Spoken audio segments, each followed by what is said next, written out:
Hey Gator fans, wanted to jump on here, give you my recap of what happened yesterday and, kind of commiserate with you guys a little bit because that was embarrassing. And I feel like there is a lot for us to talk about. I first want to tell you, I have been sitting in the stands of that stadium since I was a year old.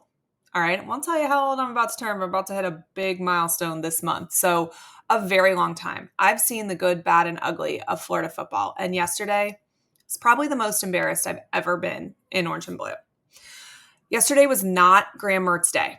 After an entire offseason of hearing that he'd taken another step forward and kind of fantasizing about the leap that quarterbacks generally take the second year in a system, we saw absolutely none of that on the field yesterday. Mertz was 11 for 20 for 91 yards, one interception, and no touchdowns. So there is not a lot positive to point to on offense. We heard a lot this offseason that the Gators were going to pass the ball downfield more.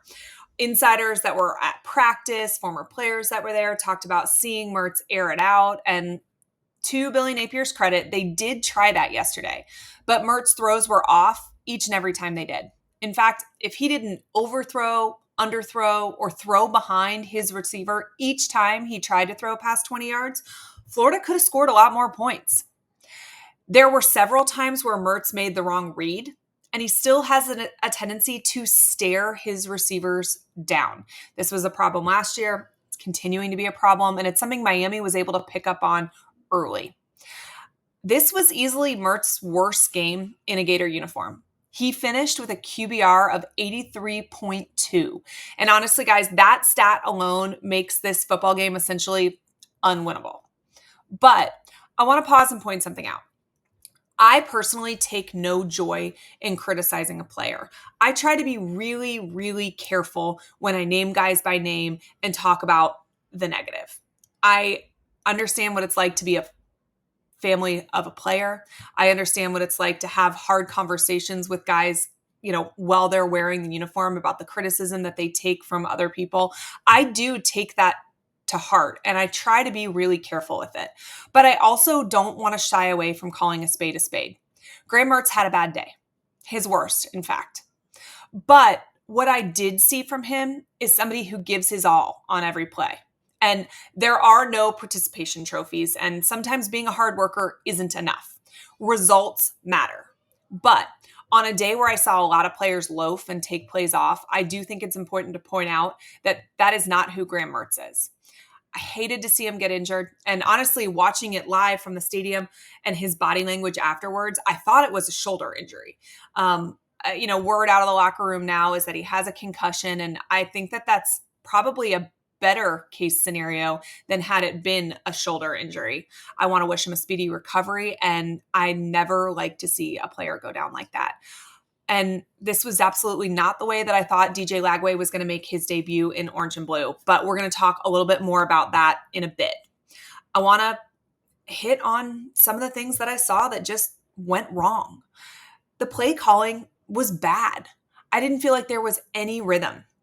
Billy Napier needs to pick a lane and call the game that way. Are you going to be conservative, or are you going to be balls to the walls? I can see an argument for both. And he's the offensive coordinator, right? Like, this is his decision. But our offense feels like a 16-year-old learning to drive a stick shift. It's jerky. There's no rhythm. There's no flow. And even things like his decisions on when to go for it on fourth down or not make little to no sense. There were multiple third downs yesterday that were similar situations. One for sure that comes to mind, we were on the 42-yard line once, we were on the 41 the other, down in distance, same down, similar distance, and he went for it on fourth once and didn't on the other. If your card said to go for it for one of those, it said to go for it for the other. So I don't understand. And I feel like his inability to commit to a strategy and see it through is one of our offense's biggest issues. But I will say, I don't think play calling was the biggest issue yesterday. I think the very biggest issue, and I'm going to continue to talk about it through this video, is execution and effort. Florida's O-line couldn't get a push yesterday. And we knew going into this season that one of our biggest liabilities was offensive line. And I think we saw that. Miami's defensive line was great. So, credit to them. But Florida's offensive line was not good.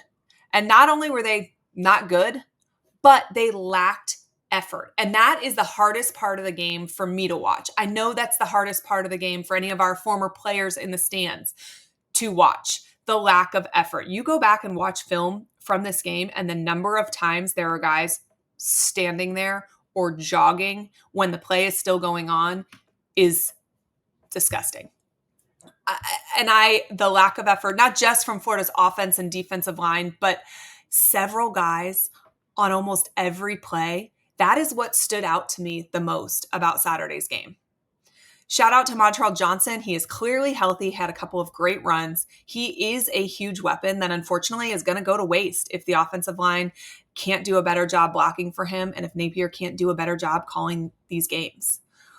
One of the areas that Florida really needed to see the most improvement on was defensive line. Unfortunately, what we saw yesterday was more of the same. I'm not even sure how that's possible, but statistically, Florida's defense was actually worse yesterday than last season.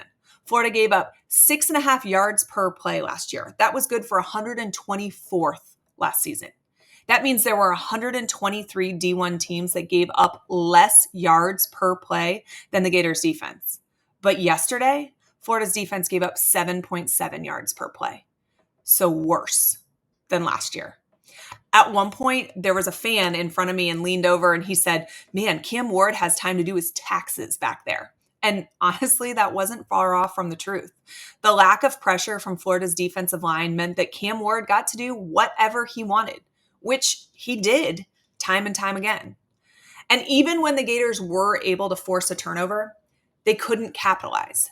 When you get given the ball on the Miami side of the 50 and you only walk away with 3 points, that is a problem. Florida's secondary also had a bad day at the office. And while I don't think that Florida's defensive line did the Gator DBs any favors, this secondary doesn't look any better than last year, which with this schedule is going to be a problem. DJ Lagway made his debut after Graham Mertz exited the game due to injury. And, honestly, he did as well as could have been expected given the circumstances. I think he allowed the offense to do a little bit more than Graham Mertz did. But I would also really need to kind of take a hard look at who was actually on the field for Miami at that time. Was a success due to playing against backups? But regardless of who he was playing against, I think he showed grit, and I think he's going to be a great player one day. His interception, honestly, was just completely dumb luck, and I just kind of summed up the day for me. I don't really put that one on him at all. And I think he starts the game against Samford. And honestly, then I hope Graham Mertz is back for Texas A&M. For the sake of DJ Lagway's long-term development, I personally would not be a fan of starting him against Texas A&M unless there is honestly no other option. Now for the one real bright spot of the day, special teams. Florida's special teams were excellent for the first time ever in the Napier era. If you aren't new to this channel, you know that special teams has been a major area of frustration for me for the past couple of years. And yesterday, the Gators showed massive improvement. And they didn't just do the little things that, are the absolute massive sources of frustration for us, like the sending the right number of guys out or everybody having a different number on. They didn't just do those things right. Their coverages were great. Their returns and overall decision-making was great. I really feel like you saw special teams took a huge step in the right direction. And I think that that's important to point out. Asa Turner, you could even see him counting the number of men on the field and then giving a thumbs up to the sideline. And I still personally take issue with that responsibility falling on a player, especially a player on that special teams unit, because seeing 11 men from field level while you're on it is incredibly difficult. But I loved that a player was taking ownership. For the very first time under Coach Napier, I think special teams grades out as an A, and I think that that is worth acknowledging. There is massive improvement there. So where do we go from here? Honestly, guys, we are what we are until something changes. Billy Napier is 2-9 versus ranked teams. We have now lost 6 games in a row. And worst of all, We are 1-10 versus our rivals, which I honestly think gets you fired way faster than your overall record. And we haven't won a home game since October 7th of last year. I think it is really difficult to point to any real growth or progress over the past 2.5 years. I know I just said that special teams took a huge step in the right direction, but these are issues that never should have existed to begin with. So while I'm glad the problem is fixed, it was a Billy Napier created problem because it wasn't something we had under Dan Mullen. So it wasn't something that needed to be fixed when he got here. It was a self-created issue. Florida fans were told that Billy Napier is detail-oriented and that he always has a plan. That's what we were sold on. We were sold on the fact that, listen, this is a guy who loves recruiting and this is a guy that is going to have every detail handled. And we were told that that was in juxtaposition to the way that Mullen ran things. The facts do not support that. Billy Napier's tenure shows us the exact opposite. We have watched indecisiveness and flip-flopping on play calling. We have watched loafing from players for 3 years. And we have watched our team get out-physicaled. And then we've been told that those problems exist because he was playing with a roster that wasn't his guys. But now he has his guys. Do you know how you make sure that your players don't loaf on the field in a game against a rival at home to open the college football season? You rip their ass when they do it on the practice field in May. Do you know how you make sure your players don't get out-physicaled? You make the off-season workouts hard enough to produce that result during the season. There is absolutely nothing about the last 2.5 years that we can point to that tells us that Billy Napier is actually detail-oriented other than the fact that he has told us that. We are watching the same problems that have existed since day one. Florida's talent profile has improved. Their actual on-the-field play has not. And honestly, guys, the most infuriating thing for me, the lack of fire on the sidelines. It's telling. Our championship teams would have been literally fist fighting each other on the sidelines, or at the very least in the locker room, if those teams had the kind of performance that we saw yesterday. And even those Zook teams and those Muschamp teams, the year that both of those guys got fired, never quit.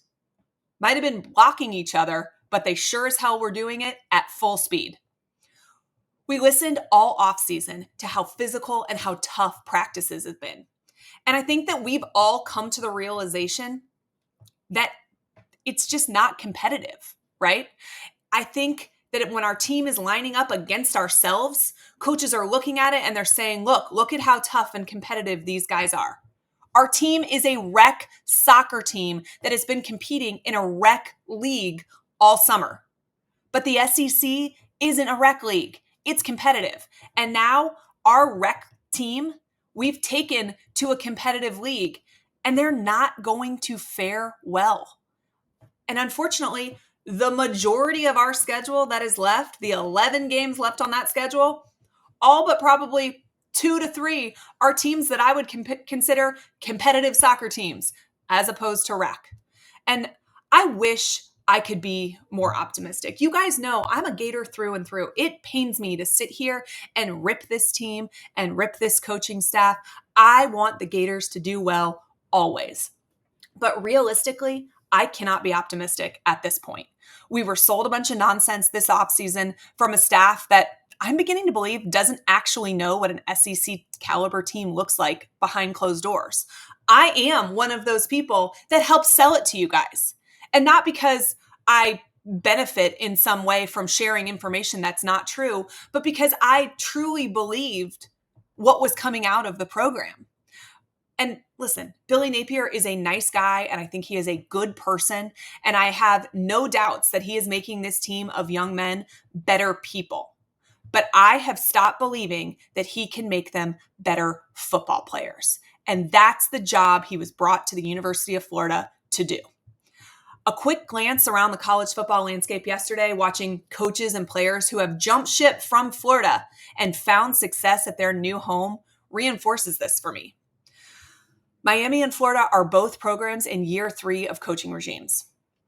One of them looks like they are moving in the right direction. full speed. And one of them looks like they're standing still. I don't know how Billy Napier wins a head-to-head recruiting battle against Miami at this point. Any recruit that sat in those stands yesterday and watched those two very different level of products is not picking Florida.